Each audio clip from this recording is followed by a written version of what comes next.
Bismillahirrahmanirrahim. Assalamualaikum warahmatullahi wabarakatuh. Alhamdulillah wassalatu wassalamu ala Rasulillah wa ala alihi wa sahbihi wa mawalah wa la hawla wa la quwata illa billahi wa ba'du. Alhamdulillah, segala puja dan puji hanya milik Allah subhanahu wa ta'ala. Salawat dan juga salam kita hadiahkan pada Rasul kita Nabi besar Muhammad sallallahu alaihi wasallam. Ma'asyiral muslimin yang dimuliakan Allah subhanahu wa ta'ala, banyak peristiwa di bulan Ramadan itu di mana peristiwa-peristiwa ini merubah sejarah. Karena memang bulan Ramadan sendiri adalah sayyid daripada syuhur, pemimpinnya bulan-bulan. Tidak memperpanjang waktu, di antara peristiwa-peristiwa yang terjadi di bulan Ramadan, pertama diangkatnya Nabi Isa alaihi salatu wassalam, sebagaimana Imam Hakim meriwayatkan dalam Mustadraknya bahwa Isa ibnu Maryam itu diangkat ketika bulan Ramadan.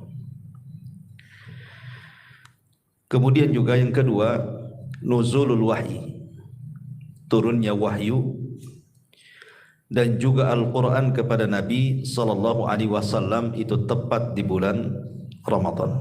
Karena Al-Quran itu turun dengan 3 marhalah.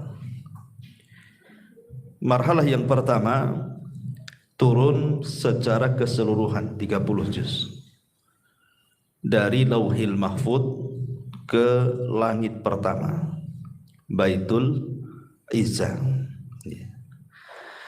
Kemudian dari Baitul Uzza, dan ini yang diisyaratkan di dalam Al-Quran, inna anzalnahu fi lailatul qadar. Sungguhnya kami turunkan Al-Quran di malam Lailatul Qadar. Maksudnya turunnya dari Lauhil Mahfud ke Baitul Uzza. Baitul Uzza itu di langit pertama. Baru kemudian dari Baitul Uzza kemudian disampaikan kepada Nabi sallallahu alaihi wasallam lewat malaikat Jibril. Jadi marhalah Al-Quran itu pertama tentu Allah subhanahu wa ta'ala berfirman kepada kolam, kemudian diletakkan di Lauhil Mahfud. Kemudian dari Lauhil Mahfud diturunkan ke Baitul Uzza, dan dari Baitul Uzza baru kemudian turun ke bumi. Bedanya adalah kalau dari Lauhil Mahfud ke Baitul Uzza itu memang 30 juz langsung. Tetapi turunnya kepada Nabi sallallahu alaihi wasallam tidak 30 juz, tetapi diangsur. Ayat turun, 1 ayat turun gitu ya, sampai 23 tahun baru rampung 30 juz. Kenapa demikian? Karena disesuaikan dengan peristiwa dan kejadian, dan untuk membedakan kitab-kitab langit sebelumnya. Kalau kitab-kitab langit sebelumnya seperti Taurat, Zabur dan Injil itu kan secara langsung diberikan kepada nabinya, dan sudah ada kitabnya, sudah ada catatannya gitu ya. Tapi kepada Nabi SAW tidak. Jadi kalau ada peristiwa turun 1 ayat, ada peristiwa turun 1 ayat ya. Lah ayat yang pertama kali turun adalah surah Iqra, surah Al-Alaq ayat 1 sampai 5. Itulah ketika Nabi SAW i'tikaf di Gua Hira. Disitulah ayat pertama kali turun adalah suratul Alaq 1 sampai 5. Kejadiannya di bulan Ramadan. Kapan? Di usia Nabi SAW ketika itu menginjak 40 tahun. Ini peristiwa kedua. Peristiwa ketiga adalah kematian pamannya Nabi SAW, Abi Thalib. Abi Thalib, ada yang mengatakan bahwa beliau meninggal saat bulan Ramadan setelah Amul Hazni, setelah pengepungan orang-orang Quraisy kepada Bani Hashim. Selama 3 tahun kan terjadi pengepungan tuh, diboikot Bani Hashim itu. Lah ketika itu Abi Thalib yang menjamin Rasul, makanya seluruh kabilah Bani Hashim melindungi Nabi, yang mukminnya atau yang kafirnya. Karena kan sifatnya di zaman itu kan kabili, membela kabilah bukan membela agama gitu ya. Lah setelah 3 tahun pengepungan itu terjadi Amul Hazni, tahun kesedihan. Kenapa? Karena di tahun ini tepat di bulan Ramadan, 2 manusia yang dicintai Nabi SAW itu meninggal dunia. Pertama Abu Thalib, yang kedua Khadijah. Ya. Khadijah juga meninggal di bulan Ramadan. Ada yang mengatakan bahwa Abu Thalib tidak meninggal di bulan Ramadan tapi sebelumnya. Cuman sakitnya itu terjadi di bulan Ramadan tapi meninggalnya bukan di bulan Ramadan. Tapi Khadijah bintu Khuwailid itu memang terjadi di bulan Ramadan meninggalnya. Kemudian juga di antara kejadian-kejadian ini sebelum hijrah. Kejadian-kejadian ini sebelum hijrah. Adapun setelah hijrah, di antaranya kejadian yang pertama adalah ma'ruf, perang yang sangat besar yang menentukan kemenangan Islam yang disebut dengan perang Badar. Dan itu disebutkan di dalam Al-Qur'an, idza jaa nasrullahi wal fath. Apabila datang pertolongan Allah, maksudnya di Badar dan Fathu Mekah, dua-duanya terjadi di bulan Ramadan. Baik perang Badar ataupun Fathu Mekah itu terjadi di bulan Ramadan. Kemudian juga meninggalnya Fir'aunnya umat ini, Abu Jahal. Meninggalnya Fir'aunnya umat ini, Abu Jahal pun terjadi di bulan Ramadan. Karena memang meninggalnya di perang Badar, Abu Jahal ini. Kemudian tahun kedua Hijriah, di antara yang terjadi bulan Ramadan adalah meninggalnya putri Nabi SAW, Ruqayyah. Ruqayyah meninggal di tahun kedua setelah terjadi perang Badar. Jadi pulangnya Rasul dari perang Badar, Ruqayyah meninggal. Dan Ruqayyah adalah istri Utsman ibn Affan radhiyallahu anhu. Kemudian juga pada bulan yang sama, pada tahun yang sama, pada bulan yang sama juga, di sini dijelaskan Nabi SAW ba'da audatihi SAW min Badrin mubasyarah, kanat sariyatu qatli Asma binti Marwan allati kanat mimman yu'dhin Nabiy SAW. Terbunuhnya Sariyah. Ya, Sariyah itu berhasil membunuh musuh Nabi SAW yang suka menyakiti Rasul, namanya Asma bintu Marwan, seorang wanita yang suka menyakiti Nabi SAW, juga dibunuh oleh Sariyah Nabi SAW. Itu juga terjadi bulan Ramadan. Kemudian tahun ketiga Hijriah, Fatimah radhiyallahu anha melahirkan Hasan. Jadi lahirnya Hasan ibn Ali itu terjadi di bulan Ramadan juga. Kemudian juga menikahnya Nabi SAW dengan Zainab bintu Huzaimah. Rasul menikah dengan Zainab bintu Huzaimah di tahun ketiga di bulan Ramadan juga terjadi di bulan Ramadan. Kemudian tahun kelima Hijriah terjadi fitnah besar kepada Aisyah radhiyallahu anha. Aisyah dituduh berzinah dengan Safwan ibn Mu'attil. Kemudian turun ayat tentang berlepas dirinya Aisyah dari perbuatan zina yang dituduhkan orang-orang munafik. Lah turunnya ayat tentang bara'ah, bahwa Aisyah tidak melakukan zina dengan Safwan ibn Mu'attil itu terjadi di bulan Ramadan. Kemudian juga pada tahun ke-6 Hijriah, Nabi SAW mengutus Sariyah Zaid ibn Harithah ke Bani Fazarah, sebagaimana disebutkan dalam Tarikh Ibnu Hisham. Kemudian Nabi SAW mengutus juga Sariyah Ghalib ibn Abdillah. Ini juga di antaranya Sariyah itu maksudnya pasukan yang tidak dipimpin Nabi SAW. Ini 2 Sariyah ini terjadi juga di bulan Ramadan pada tahun ke-6. Kemudian tahun ke-8 tahun ke-8 dari hijrah, di sini terjadi Fathu Mekah, dan itu pun terjadi di bulan Ramadan. Kemudian Nabi SAW mengutus Khalid ibn Walid setelah Fathu Mekah untuk menghancurkan berhala Uzza. Itu terjadi di bulan Ramadan.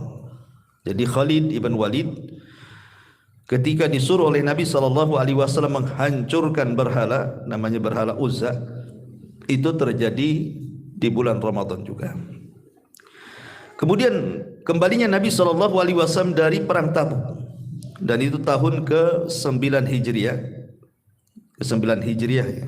Ya, artinya kemenangan Nabi SAW di perang Tabuk itu juga setelah pulang tepat di bulan Ramadan.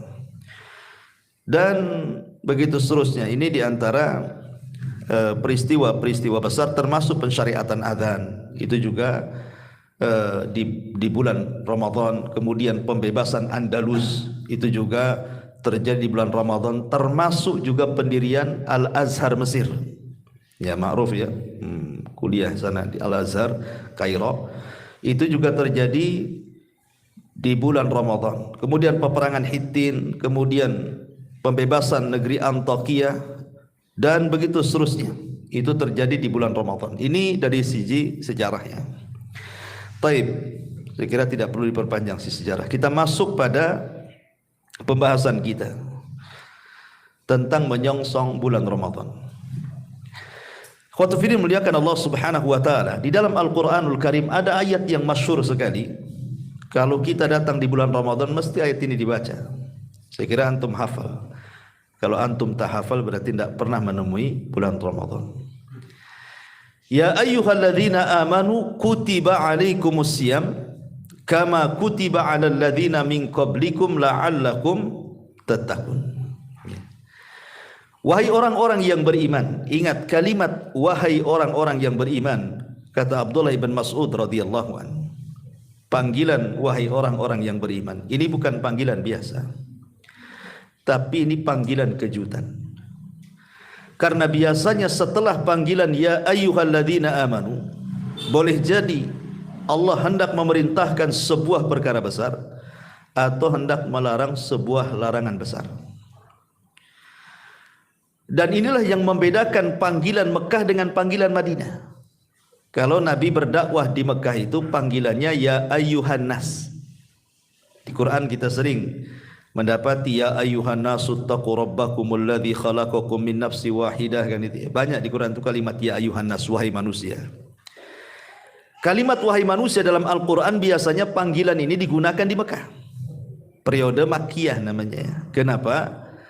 Karena di Mekah itu umumnya tidak menjelaskan tentang hukum-hukum ibadah, menjelaskan tentang hukum-hukum tauhid.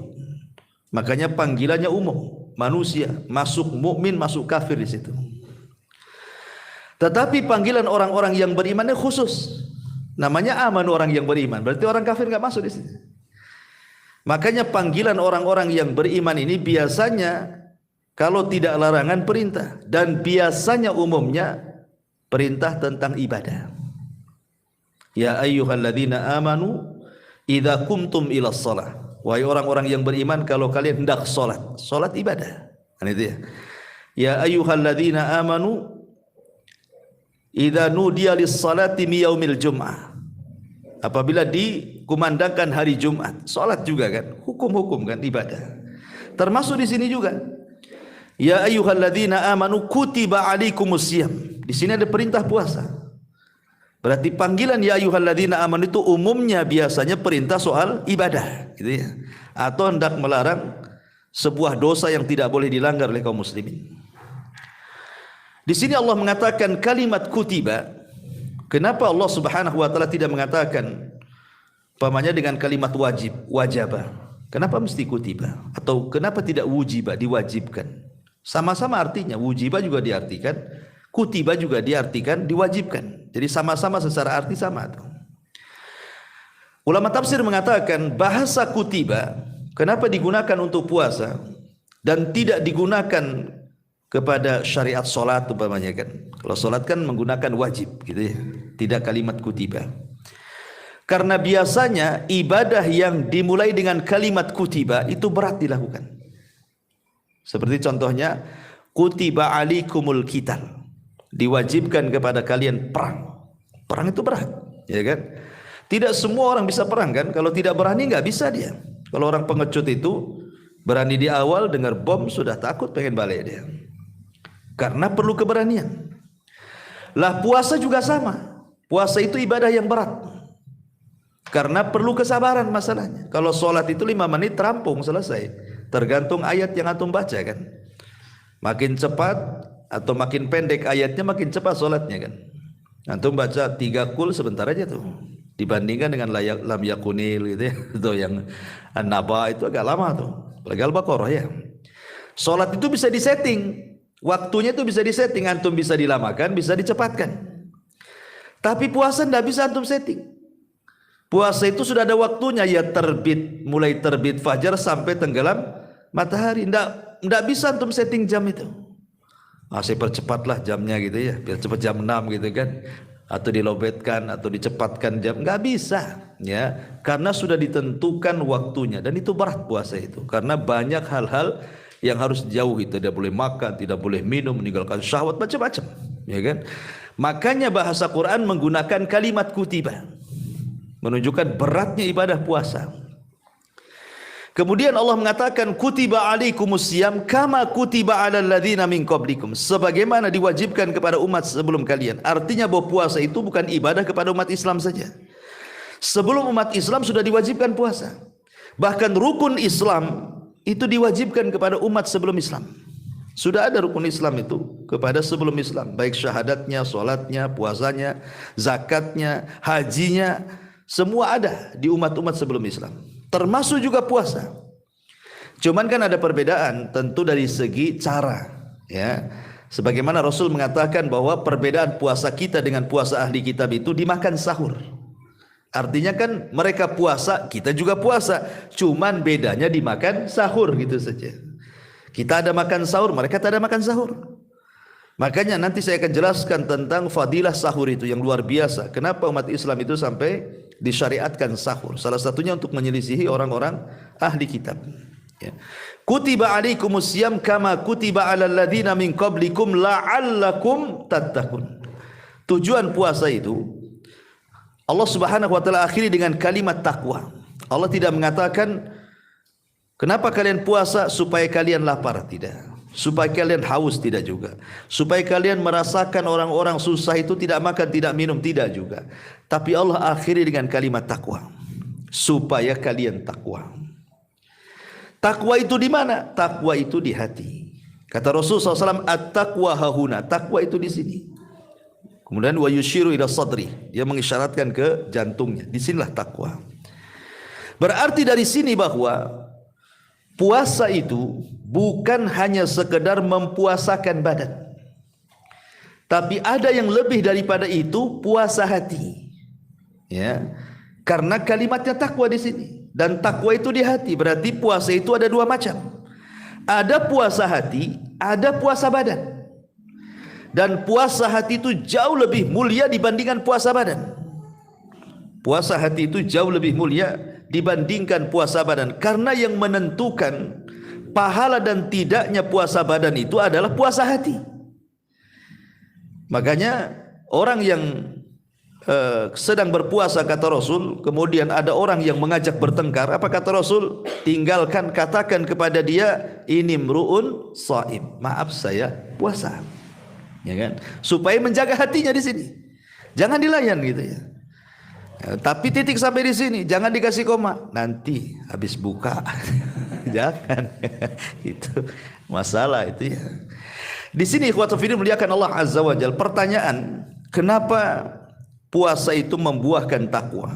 Ini penting kita bahas ya. Ya, kenapa puasa itu bisa membuahkan takwa itu kenapa? Ya. Ma'asyiral muslimin yang dimuliakan Allah Azza wa Jalla. Puasa itu adalah menghindarkan seseorang dari berbagai macam syahwat. Jadi orang yang berpuasa itu kan tidak makan. Kita tahu bahwa syahwat itu yang menguasai manusia Pertama urusan makan minum. Urusan makan minum. Kemudian tidur. Kemudian mukhalatatun nas. Ngobrol dengan orang gitu ya, berkawan dengan orang, ya. Kemudian syahwat. Syahwat, kemaluan. Ini syahwat, ya. Lah orang yang berpuasa itu jiwanya menguasai syahwat. Orang yang berpuasa itu jiwanya yang menguasai syahwat. Karena orang yang tidak berpuasa justru syahwatnya yang menguasai jiwa. Saya ulangi ya. Orang yang puasa hakikatnya puasa itulah yang menguasai syahwatnya. Jiwa dia itu menguasai syahwatnya. Karena orang yang berpuasa kan tidak makan, tidak minum. Berusaha dia tidak melakukan hal-hal yang bisa membatalkan puasa. Makanya jiwanya menguasai syahwat. Tapi orang yang tidak puasa itu syahwat yang menguasai dia. Makanya maunya itu makan, minum. Kalau tidak puasa itu ya jalan sana sini gitu ya, tidur. Itu orang nggak puasa tuh. Tapi orang puasa tidak. Lah karena orang yang berpuasa itu jiwanya yang menguasai syahwat itulah. Makanya kemudian lahirlah kalimat takwa. Karena begini ikhwan, coba perhatikan orang yang berpuasa. Syahwat yang pertama dia bisa tinggalkan, makan, minum. Tidak mungkin orang yang berpuasa itu makan, minum. Kalau orang berpuasa makan, minum enggak puasa lah kan itu ya. Ini yang kedua. Yang kedua tidur. Orang yang lapar itu biasanya susah tidur. Orang yang lapar itu pasti susah tidur. Makanya banyak orang yang beralasan kenapa dia harus makan malam itu supaya bisa tidur. Aduh badan saya gemuk ini, kenapa? Tidak bisa saya kalau nggak makan malam itu tidak bisa tidur. Kan ada istilah seperti itu ya. Artinya orang lapar itu pasti susah tidur. Cuman aneh kalau orang puasa kok tidur terus, ini aneh ya. Biasanya kan orang lapar itu kan susah tidur gitu ya. Tapi ada orang yang lapar kok tidur terus gitu. Ya tak tahu saya, nggak paham ya kan. Nah, kemudian juga mukhalatatun nas, bergaul dengan manusia. Orang puasa kan malas bergaul manusia, apalagi siang-siang diajak main. Ayo kita keluar panas-panas gitu kan, nggak akan mau. Orang yang berpuasa itu cari yang teduh biasanya. Apalagi pas terik matahari ya, lain kalau pas teduh kayak gini. Tapi kalau pas panas-panas terik matahari, nggak ada orang yang mau keluar jalan-jalan tuh, kecuali kalau udah sore-sore ngabuburit tuh kan, lain cerita kan. Tapi kalau siang-siang mana mau? Artinya orang yang berpuasa itu sedikit jalan-jalan dia dengan kawan-kawannya itu. Termasuk juga orang yang berpuasa syahwat seksnya juga menurun. Sehingga betul-betul hawa nafsunya itu dikuasai. Karena begini ikhwan, musuh manusia itu di bulan Ramadan itu semua bisa dikalahkan di bulan Ramadan itu. Pertama musuh manusia apa? Syahwat. Yang kedua syubhat. Ya. Dari mana timbulnya syahwat? Dari hawa nafsu. Dari mana timbulnya syubhat? Dari setan. Dua-duanya bisa dikalahkan di bulan Ramadan. Dengan cara apa? Kalau dengan hawa nafsu jelas tadi dengan cara puasa kan. Puasa kita bisa mengalahkan hawa nafsu. Karena orang yang berpuasa itu jiwanya mengalahkan nafsunya. Karena dia tidak makan, tidak minum, tidak berhubungan seks dan begitu seterusnya. Ya. Adapun syaitan di bulan Ramadan diikat. Nabi SAW yang mengatakan, "Idza ja'akum Ramadan, futihat abwabul jannah wa ghuliqat abwabun niran wa suffidati syayatin." Apabila datang bulan Ramadan kata Rasul, maka dibuka pintu sorga, ditutup pintu neraka, diikat pula setan. Jadi geraknya setan itu sudah tidak leluasa di bulan Ramadan. Ditambah-tambah malamnya kita tarawih. Dan sholat tarawih itu dibacakan Quran di situ. Waktunya kita harusnya tidur, tahu-tahu sholat. Mau tidak mau kita sholat, ya kan? Dan di situ setelah tarawih kita juga tadarus kadang-kadang. Dan salah satu fungsi Al-Quran itu apa? Bisa mengusir setan. Makanya Rasul mengatakan siapa yang membaca surah Al-Baqarah di rumahnya bisa menghindarkan setan kan? Lari setan dari rumah kita. Jadi kalau seandainya siang dengan puasa kita bisa mengalahkan syahwat, kalau di malam hari dengan qiyamul lail dan qiraatul Quran kita bisa mengalahkan syaitan. Makanya musuh di bulan Ramadan itu dua-duanya bisa dikalahkan. Disitulah kenapa puasa itu melahirkan takwa. Ditambah-tambah kita tahu bahwa puasa itu terkandung 3 kesabaran. Puasa itu terkandung 3 kesabaran. sabar ketika melaksanakan ketaatan, sabar ketika meninggalkan kemaksiatan, dan sabar kepada qada dan qadar Allah Azza wa Jalla. Tiga-tiganya ada di puasa. Ya. Pertama, sabar ketika melaksanakan ketaatan. Ya harus sabar puasa. Allah yang perintahkan puasa, ya sabarlah mulai terbit matahari sampai terbenam matahari. Kita sabar untuk melaksanakan puasa, jangan sampai dibatalkan. Kemudian yang kedua, sabar ketika meninggalkan kemaksiatan. Karena orang yang berpuasa tadi, dia tidak akan maksiat dengan Allah. Ketika Allah mengatakan jangan makan, dia tidak akan makan. Jangan minum, tidak akan minum. Jangan melakukan hubungan, tidak akan melakukan hubungan. Apalagi kemudian puasa sendiri kata Rasulullah sebagai junnah, benteng dia dengan neraka. Artinya orang yang berpuasa itu tidak mungkin maksiat. Tidak mungkin maksiat orang yang berpuasa. Dari sini ada kesabaran ketika menjauhi kemaksiatan kepada Allah Azza wa Jalla. Kemudian rasa lapar, rasa haus yang kita rasakan di bulan Ramadan itu bagian qada dan qadar Allah. Itu sudah takdir, orang enggak makan ya lapar. Takdirnya kan begitu. Kalau orang enggak minum ya haus, itu sudah takdirnya seperti itu. Ya. Makanya harus sabar dengan takdir Allah itu. Makanya di sini kita katakan bahwa sedemikian indahnya puasa karena terkumpul kesabaran di dalamnya. Sabar ketika melaksanakan ketaatan, sabar ketika menjauhi kemaksiatan, sabar dengan qada dan qadar Allah Subhanahu wa taala. Makanya sebagian para ulama ketika mentafsirkan ayat wasta'inu bis-sabri was-shalah. Wasta'inu bis-sabri was-shalah. Mintalah pertolongan Allah dengan sabar dan juga dengan salat. Sebagian ulama mengatakan maksud sabar di sini artinya puasa. Ya, mintalah pertolongan kepada Allah dengan puasa gitu maksudnya, dan dengan salat. Ya. Kenapa ditafsirkan as-sabri di sini puasa? Karena puasa itu melahirkan sabar dan salat itu melahirkan syukur. Dan dua sifat ini yang paling banyak orang memasukkan ke surga. Sabar dan syukur. Bahkan dua sifat inilah yang menjadi penyebab kebahagiaan manusia sebagaimana disebutkan oleh Syekh Muhammad bin Abdul Wahab dalam muqaddimah kitab Qawaidul Arba. Di antara tiga kunci kebahagiaan: apabila ditimpa musibah sabar, apabila dikasih nikmat syukur, apabila berdosa dia istighfar. Jadi dua kunci kebahagiaan, salah satunya sabar dan syukur. Sabar terlahir dari puasa dan syukur terlahir dari solat. Makanya ketika Nabi SAW solat malam, kemudian kakinya sampai pecah-pecah tuh, Aisyah kan bertanya, sudahlah Rasul, cukupkan saja yang wajib-wajib katanya kan. Tidak usahlah kemudian, kau ini sudah sepuh, sudah tua, lihat kakimu pecah-pecah gitu ya. Maksudnya Aisyah radhiyallahu anha itu pengen Rasul memperbanyak istirahat karena sudah tua. Maka Rasul SAW mengatakan di hadapan Aisyah ummul mukminin, afala akunu abdan syakura. Hei Aisyah, salahkah aku menjadi hamba yang bersyukur? Dari sini kita tahu solat malam melahirkan syukur karena Rasul yang mengatakan seperti itu. Ya. Adapun puasa melahirkan sabar karena tadi saya katakan dalam puasa itu terkandung tiga kesabaran tadi. Ya, sabar ketika melaksanakan ketaatan, sabar ketika menjauhi kemaksiatan, dan sabar dengan takdir Allah dan qadanya. Makanya puasa terlahirlah kalimat sabar. Dan dari sini kita tahu bahwa puasa adalah ibadah satu-satunya seorang hamba imtithalu awamirillah. Paling cepat seorang hamba melaksanakan perintah Allah itu hanya ada di puasa. Ya.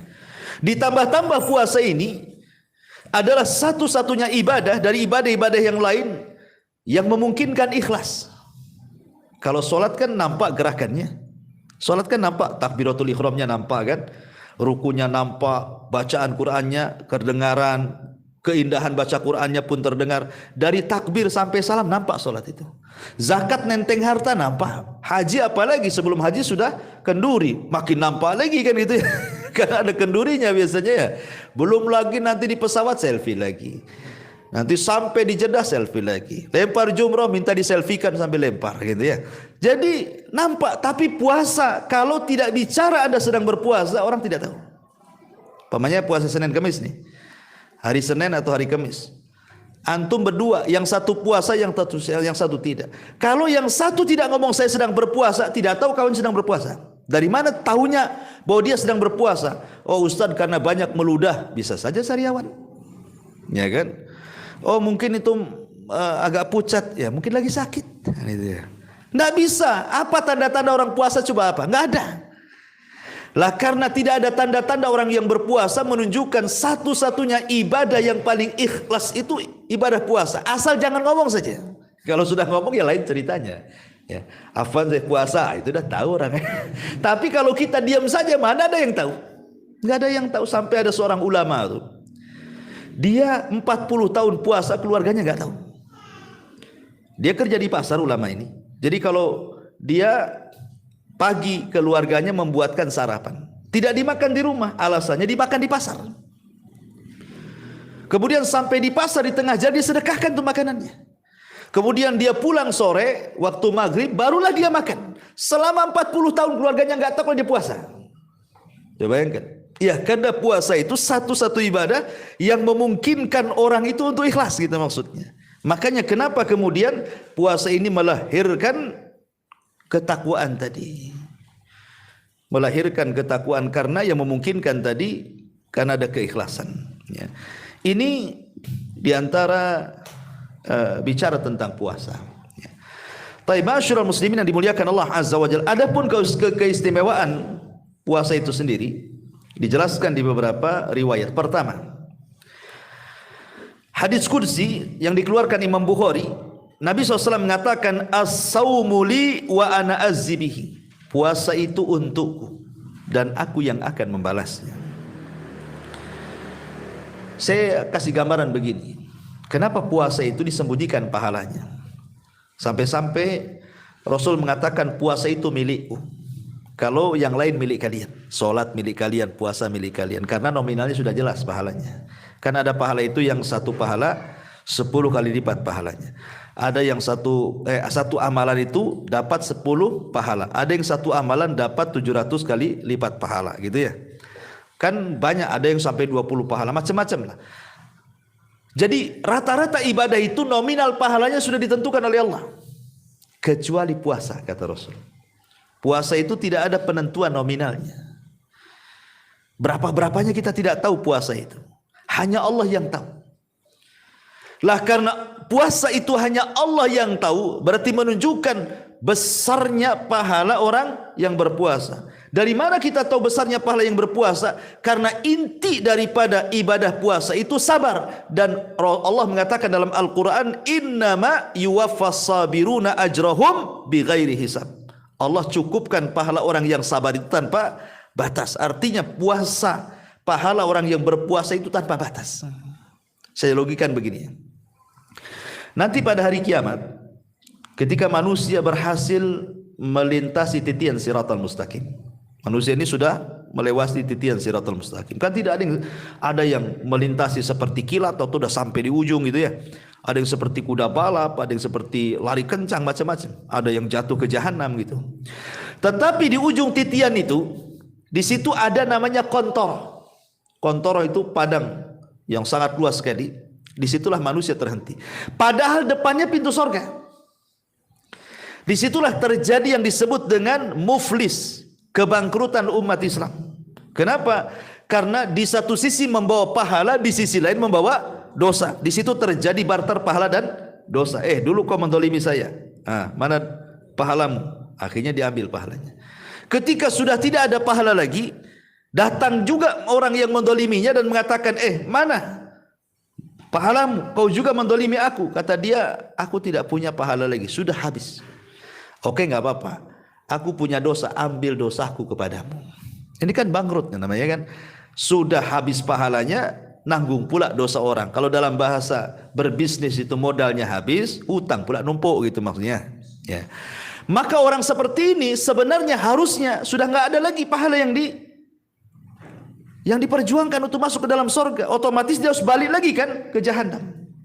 Lah ada orang-orang yang ketika sudah ludas pahalanya karena dikasih-kasihkan orang itu, tiba-tiba ketika dia sudah putus asa dan dia akan masuk ke dalam jahanam, Allah datang kepadanya dan mengatakan, engkau masih punya pahala banyak. Kemudian Allah menunjukkan pahala puasanya. Ini loh pahalamu, masih banyak. Gitu ya. Inilah yang dimaksud hadis Nabi, as-saumu li wa ana azzibihi. Puasa itu milikku kata Allah. Aku yang akan membalasnya. Ya, jadi puasa itu penolong jadinya kan, yang harusnya dia masuk jahanam tidak jadi. Karena ada pahala yang tersembunyi dari puasa. Makanya dari sini Nabi SAW bahwa puasa itu adalah syafaat bagi para pelakunya. Salah satu fungsi daripada puasa itu sebagai syafaat, dia penolong. Saat dia sudah tidak punya pahala lagi, rupanya Allah datang dengan pahala puasa, itulah yang akan jadi syafaat dia. Sehingga tak jadi masuk neraka, Allah masukkan ke dalam surga dari pintu khusus yang disebut dengan Rayyan. Pintunya orang-orang yang berpuasa. Ini satu riwayat. Kemudian riwayat yang kedua tentang puasa. Hadis dari yang dikeluarkan Imam Muslim, Nabi SAW mengatakan as-salawatul khamsu wal jum'atu ilal jum'ati wa ramadhanu ila ramadhan mukaffiratum ma bainahunna idza istunibatil kabair. Salat 5 waktu, maksudnya dari duhur asar ke maghrib, maghrib ke isya, isya ke subuh, subuh lagi ke zuhur gitu ya. Atau dari Jumat ke Jumat berikutnya, atau Ramadan dari Ramadan berikutnya.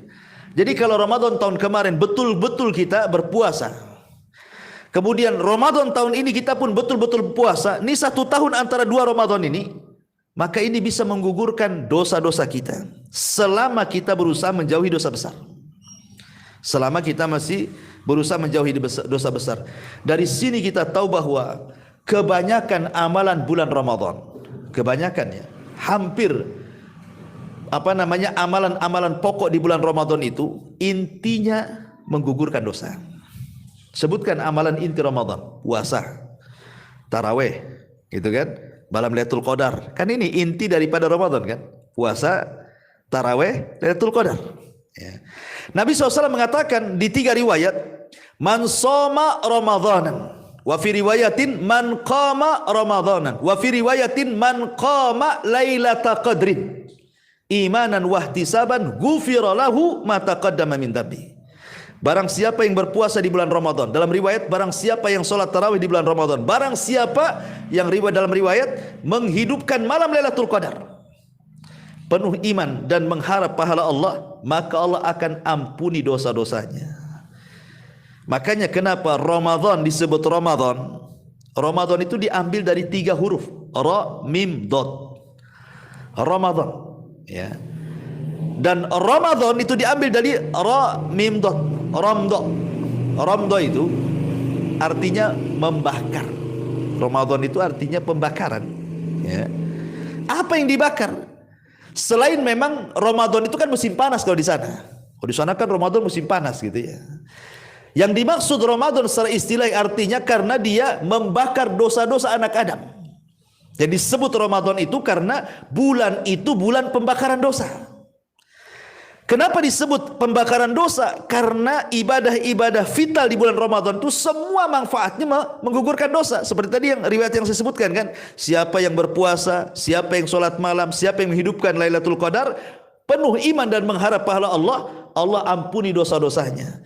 Makanya celaka dan binasa orang yang masuk Ramadan, keluar Ramadan 1 dosa pun tidak diampuni. Itu masalah. Sebagaimana Rasul pernah naik ke atas mimbar, ya, kemudian amin, naik lagi, amin, naik lagi, amin. Kemudian Rasul berceramah.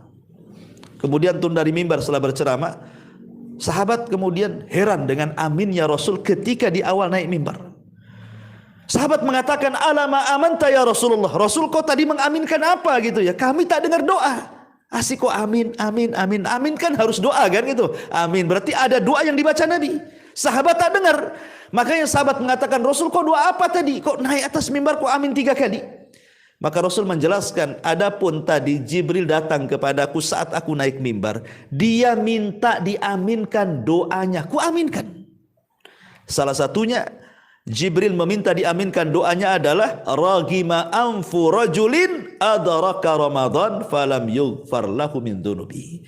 Celaka dan binasa orang yang masuk Ramadan 1 dosa pun tidak diampuni. Maka ku aminkan, Jibril pun amin. Bayangkan kalau yang berdoa Jibril, yang mengaminkan Rasul, yang menyaksikan para sahabat, siapa lagi doa yang dikabulkan? Ya kan? Maka binasalah orang-orang yang masuk Ramadan 1 dosa pun tidak diampuni. Padahal Ramadan itu disebut Ramadan karena pembakaran dosa, kan itu ya. Itu inti daripada Ramadan, ya. Ma'asyiral muslimin yang dimuliakan Allah Subhanahu wa taala. Kemudian juga hadis yang ketiga soal puasa. Nabi SAW mengatakan, man fattara sa'iman kana lahu mithlu ajrihi ghaira annahu la yanqusu min ajri sa'imi syai'un. Barang siapa yang memberi makan orang yang berpuasa, fattar itu artinya menjadikan dia berbuka dengan makanan kita. Dari sini kita tahu bahwa tidak mesti kenyang. Yang penting dia mau membukakan puasanya dengan iftar yang kita kasih. Walaupun hanya separuh kurma. Yang penting gara-gara separuh kurma kita dia batal puasanya, gitu maksudnya. Makanya penting orang-orang yang memberi iftar ke orang-orang yang sedang berpuasa, ke masjid atau kemana gitu ya. Kalau bisa itu jangan yang biasa. Nanti nggak dilirik. Ya, goreng bakwan atau mungkin aqua gelas, itu udah biasa aqua gelas itu kan. Kalau bisa itu ya cari ya kasih warna-warni kan. Orang yang puasa kan berkilo-kilo tuh matanya tuh. Mana-mana. Jadi kalau bisa ngasih orang yang berpuasa itu, kalau sekarang kan banyak orang ngasih iftar itu. Jadi kita harus cerdas tuh. Ya, kalau bisa minuman kita dulu, makanan kita dulu yang diri, gimana caranya? Nah, kasih warna-warni, kasih apa gitu kan. Kasih yang seger-seger, yang kalau orang berpuasa terbayang-bayang kapan azan ini. Nengok makanan kita maksudnya. Karena kalau seandainya makanan kita yang pertama kali dia batal dengan itu, masuk dalam hadis ini. Man fattara sa'iman. Siapa yang menjadikan orang berbuka karena makanan kita atau minuman kita, apa pahalanya? Maka dia dapat pahala orang yang berpuasa tanpa mengurangi pahala dia sedikit pun. Seolah-olah kita puasa 2 kali. Itu kalau 1 orang kita kasih makan. Kalau 100 orang antum berhasil membuat mereka berbuka gara-gara makanan antum, berarti antum seolah-olah puasa 100 kali. Makanya sering-seringlah ngundang ke rumah. Kalau ngundang ke rumah nggak ada makanan orang itu biasanya, iya kan? Makanan dia aja lah. Nggak mungkin tetangga nitipkan itu ya. Kecuali antum woro-woro kan itu ya. Kalau ngundang di rumah mau tidak mau makanan antum yang dimakan itu. Ya, undang aja 100 orang. Ramadan aja enggak sampai 100 hari kok. 30 hari kan gitu. Antum bisa sampai 100 hari tuh puasa itu. Masya Allah, luar biasa. Makanya kenapa puasa ini luar biasa amalan. Hanya ngasih makan saja itu sudah bisa mendapatkan pahala orang itu.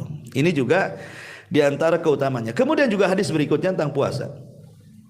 Nabi SAW mengatakan dalam hadis yang sangat masyhur dikeluarkan Imam Muslim dari hadis Abi Hurairah, lis-shaimi farhatun inda fitri wa farhatun inda liqa'i rabbi. Bagi orang yang berpuasa itu ada 2 kebahagiaan. Kebahagiaan saat berbuka dan kebahagiaan kelak apabila berjumpa dengan Rabbnya. Sebagian para ulama mengatakan, kenapa orang yang berpuasa itu ada kebahagiaan saat berbuka? Karena di situ ada doa yang tidak akan ditolak. Itu menjelang berbuka.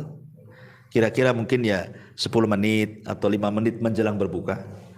Disitulah waktu yang sangat mustajab. Sampai-sampai para ulama salaf menganjurkan doa yang antum baca di situ cuma 1. Minta kepada Allah agar antum dibebaskan dari api neraka. Karena setiap malam di bulan Ramadan itu Allah memerdekakan di antara hamba-hambanya akan terbebas dari api neraka. Dan kalau seandainya dicatat saja seumur hidup kita ini, seumur hidup kita selama berjumpa dengan Ramadan itu, anggap usia antum sudah 40, 50, itu ya berarti sudah berRamadan antum dapat itu. Cukup 1 Ramadan saja. Dalam 1 malam saja cukup, nggak usah dalam 30 malam, 1 malam saja. Allah takdirkan di antara kita itu, Allah catat bahwa kita tidak akan masuk neraka, selamanya antum tidak akan masuk neraka. Cukup 1 kali saja. Tapi kan kita tidak tahu apakah kita termasuk orang dicatat atau tidak kan itu. Makanya menjelang berbuka itu, disitulah waktu-waktu doa antum berdoa kepada Allah. Ya Allah, merdekakan aku dari api neraka. Ya Allah, merdekakan orang tuaku yang sudah meninggal dari api neraka. Ya Allah, merdekakan istriku, anakku, orang-orang yang kucintai dari api neraka. Itu yang antum doa di situ. Kalimat itu saja. Minta kepada Allah saat menjelang berbuka Ya Allah, merdekakan kami, maksudnya saya, istri, anak, orang tua dari api neraka. Disitulah kenapa ada kebahagiaan saat berbuka. Dan ini dilalaikan manusia. Jarang sih, apalagi orang ngabuburit, mana ingat doa ini. Apalagi sudah ingatnya pasar kaget. Kadang-kadang maghrib di jalan tuh. Kan itu ya. Nggak ingat itu. Yang ingatnya kapan azan, bukan berdoa. Bahkan saya istilahkan itu, kadang-kadang biar mempercepat azan itu sibuk cari remote TV kan. Mana channel Jakarta, bukan channel Batam. Kan duluan sana tuh. Berapa menit bedanya itu kan? Ya, nggak boleh kita cari channel sana. Kita harus ikut waktu Batam. Ya, tetap tidak boleh ikut channel luar. Apalagi yang paling cepat tuh, mana daerah mana yang bedanya setengah jam dengan kita gitu ya. Tengok tayangan TV. Jadi intinya bahwa kenapa di sini Rasul mengatakan di situ ada kebahagiaan saat berbuka? Karena di situ ada doa yang tidak mungkin ditolak. Ini dilalaikan manusia ini. Sebelum berbuka 5 menit jadilah kan itu ya. Kemudian yang kedua, farhatun inda liqa'i rabbi. Dan dia akan mendapatkan kebahagiaan saat berjumpa dengan Allah Subhanahu wa taala. Artinya dia diberikan kenikmatan oleh Allah Subhanahu wa taala akan nanti pada hari kiamat memandang wajah Allah. Dan ini tidak ada kenikmatan yang lebih mulia dibandingkan ru'yatullah. Seindah-indahnya surga yang tidak bisa dilihat mata, didengar telinga, terlintas pun tidak bisa. Tidak seindah melihat wajah Allah. Karena itu puncak dari kenikmatan penduduk surga. Dan itu akan didapati orang-orang yang berpuasa. Karena orang yang berpuasa dapat 2 kebahagiaan. Bahagia saat berbuka dan bahagia saat berjumpa dengan Allah Subhanahu wa taala.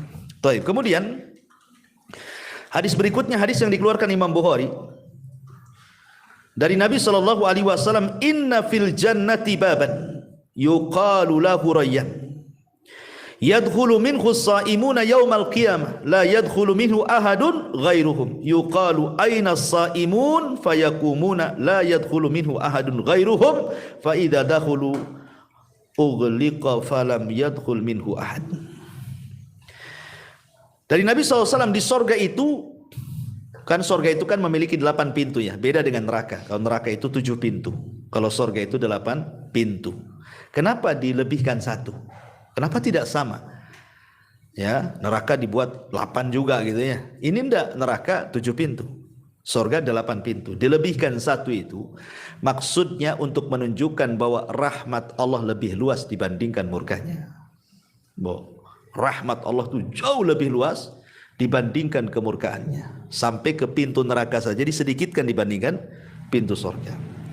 Lah di antara pintu-pintu surga itu ada namanya pintu rayyan. Jadi ketika Nabi SAW bersabda, sayati alaikum zaman kadidu minaz ziham, akan datang zamannya kalian berdesak-desakan di pintu surga. Saking berdesak-desak nggak bisa masuk ke surga, karena pintunya nggak bisa dibuka. Yang bisa membuka pintu surga cuma Nabi. Maka ketika Nabi SAW mendekati pintu surga, kemudian mengetuk, kemudian malaikat Ridwan menjawab, akhirnya semua pintu surga itu terbuka. Masing-masing di pintu surga itu ada penyeru. Menyerukan apa? Menyerukan setiap ibadah yang dilakukan hamba-hambanya. Kalau di dunia ahli solat, maka akan dipanggil, hei ahli solat, masuk dari sini. Hei ahli zakat, masuk dari sini. Hei ahli jihad, masuk dari sini. Hei kamu yang ahli puasa di dunia, masuk dari sini pintu rayyan. Ya. Kenapa dibeda-bedakan pintu-pintu surga itu coba? Karena manusia itu tidak sama semangat ibadahnya. Ada orang semangat dia puasa sunnah, tak semangat pula di sedekah. Kan itu ya. Ada kalau sedekah masya Allah tidak pelit dia, nyah-nyoh gitu ya. Tapi sholat sunnah kurang pula dia. Ya. Tapi kalau sholat sunnah ada juga luar biasa rajin dia sholat sunnah. Giliran puasa tak bisa lapar dia. Kan itu ya. Jadi ada orang itu diutamakan masing-masing. Diutamakan masing-masing. Ya. Dan memang begitu watak manusia. Makanya Imam Malik suatu ketika pernah dapat surat. Imam Malik kan tidak terkenal ibadahnya. Dia hanya dikenal kealiman ilmu hadisnya, sehingga dia ma'ruf gitu riwayat-riwayatnya kan. Banyak orang belajar. Tapi urusan ibadah sunnah kurang Imam Malik itu. Akhirnya adalah yang kononnya mau menasihati Imam Malik, seorang abid, saya lupa namanya, ahli ibadah, ingin menasihati Imam Malik dan mengatakan, wah Imam, seandainya, kata dia, kalau engkau bisa menjamakan antara ilmu dan ibadah, tentu engkau menjadi imam yang sempurna. Dia sok menasihati Imam Malik gitu ya. Ya, karena Imam Malik tidak dikenal ibadah sunnahnya. Ya, dia hanya ngajar gitu saja. Ya. Jadi balas Imam Malik. Dia mengatakan bahwa Allah itu sudah membagi-bagi amal sebagaimana Allah membagi-bagi rizki. Ya, rizki itu ada yang kerja keras sedikit gajinya, ya kan? Ada yang diam saja, tahu-tahu ya, punya Pajero gitu ya, punya tanah di mana gitu, punya wah, enak kerja, rekeningnya gendut gitu kan. Ya, jadi ada amal itu juga sama seperti itu. Allah sudah lebihkan masing-masing orang itu dari amalan sebagaimana Allah sudah bagi-bagi rizki masing-masing. Ya, mungkin engkau dilebihkan dari bab itu, kau dilebihkan sholat malam, baca Quran dari ibadah-ibadah. Tapi aku dilebihkan di sini, kata Imam Malik. Tapi aku yakin, kata Imam Malik, apa yang kulakukan jauh lebih baik dibandingkan apa yang anda lakukan. Kenapa Imam Malik ngomong begitu? Karena orang alim itu lebih utama dibandingkan ahli ibadah. Kan itu ya. Nabi SAW mengatakan, fadlul alim alal abid kafadlil qamari ala sairil kawakib. Keutamaan orang alim itu jauh sekali, nggak ada apa-apanya dibandingkan ahli ibadah. Ibarat 1 bulan purnama di antara berseraknya bintang-bintang di langit. Berseraknya bintang-bintang di langit itu ribuan bintang, tapi tidak bisa menyinari bumi. Tapi 1 bulan bisa pula dia nyirami bumi.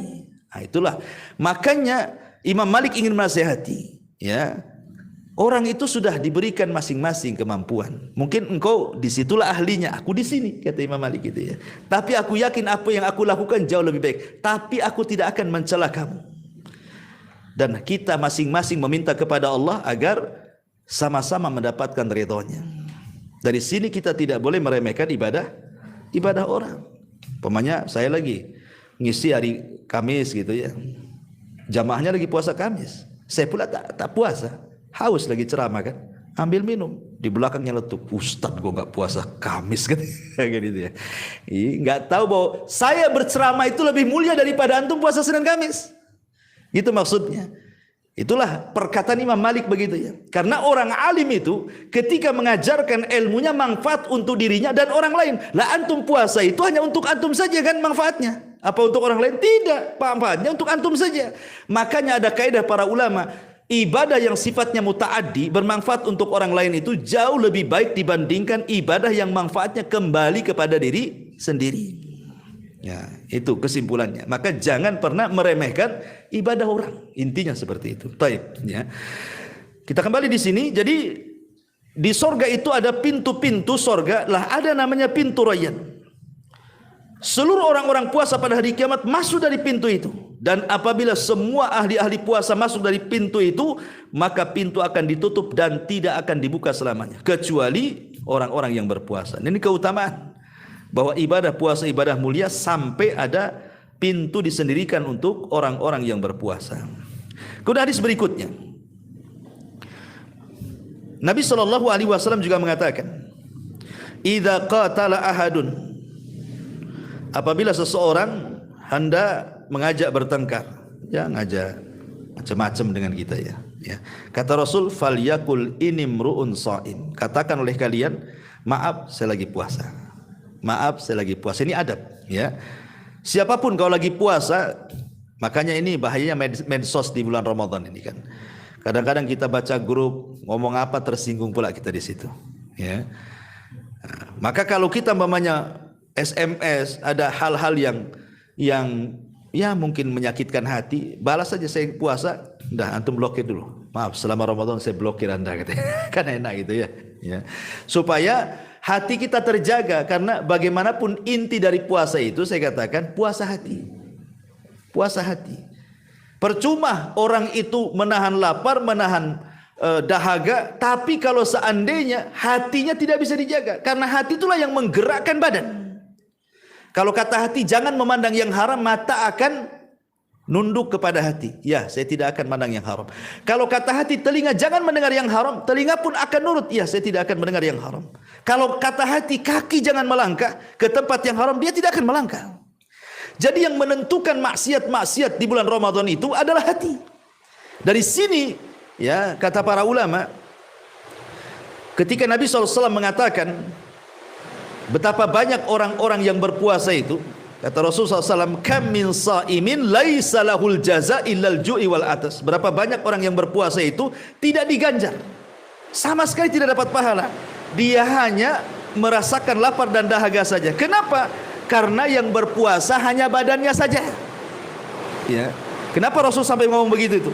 Kebanyakan orang yang berpuasa terkadang tidak dapat apa-apa kecuali rasa lapar dan dahaga. Kenapa? Karena yang berpuasa badannya saja, tapi hatinya tidak berpuasa. Makanya mempuasakan hati itu sangat penting sekali. Nampaknya masih hujan deras. Nggak dengar nih. Lanjut. Nggak dengar ya.